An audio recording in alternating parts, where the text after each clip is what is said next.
Baik, selesailah proses pembelajaran untuk menulis kerangka perenggan isi.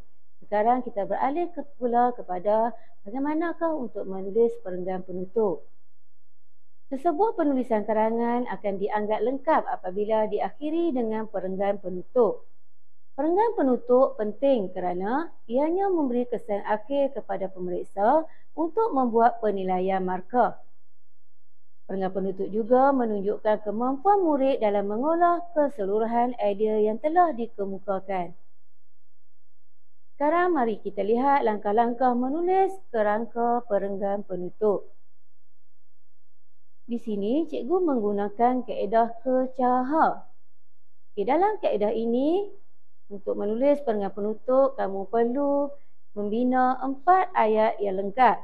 Ayat pertama, iaitu ayat kesimpulan. Manakala ayat kedua, ayat cadangan.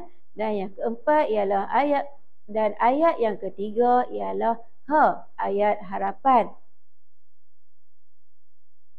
Sekarang kita tengok ayat pertama iaitu ayat kesimpulan.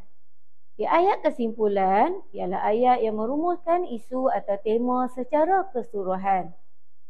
Ayat cadangan umum yang memperlihatkan kerjasama, kesepakatan, usaha bersama dan usaha saling membantu melibatkan pelbagai pihak atau pihak-pihak berkaitan yang menunjukkan kepada penyelesaian isu. Manakala ayat ketiga, ayat harapan. Ayat harapan ialah harapan tentang cadangan yang telah diberikan dalam ayat cadangan. Okey, inilah kerangka perenggan penutup yang telah disiapkan. Sekarang, mari kita lihat ayat pertama iaitu ayat kesimpulan Okey, untuk menulis ayat kesimpulan di sini secara ringkas, kita masukkan persediaan awal perlu dilakukan untuk mencapai cita-cita. Ayat kedua, ayat cadangan. Di sini pihak yang terlibat ialah remaja. Kita perlu lihat sama ada soalan ini berfokus atau tidak. Kalau kita lihat semula soalan ini sebenarnya soalan berfokus iaitu persediaan seorang remaja.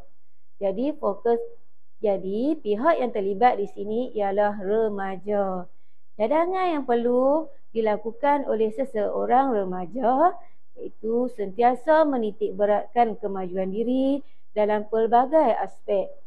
Ayat ketiga iaitu ayat terakhir, ayat harapan. Ini setelah kita memberi cadangan, hasrat di sini ialah hasrat tercapai. Bermaksud hasrat seseorang remaja itu tercapai. Semoga hasrat seseorang remaja itu tercapai. Di sini kita boleh masukkan peribahasa yang sesuai. Kalau tidak dipecahkan ruyung, manakan dapat sagunya. Selesailah menulis rangka karangan. Kesimpulan pembelajaran pada hari ini. Setelah kamu mengikuti pembelajaran pada hari ini, kamu boleh membina kerangka untuk menulis 4 ayat bagi perenggan pendahuluan menggunakan kaedah ICU PARA.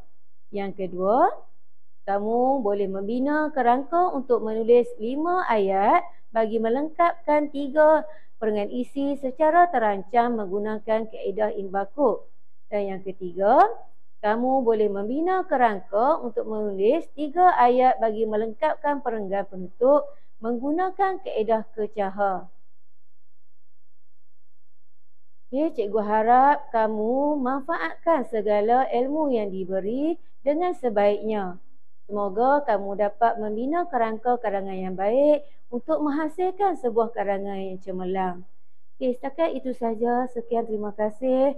Semoga bermanfaat dan membantu semua.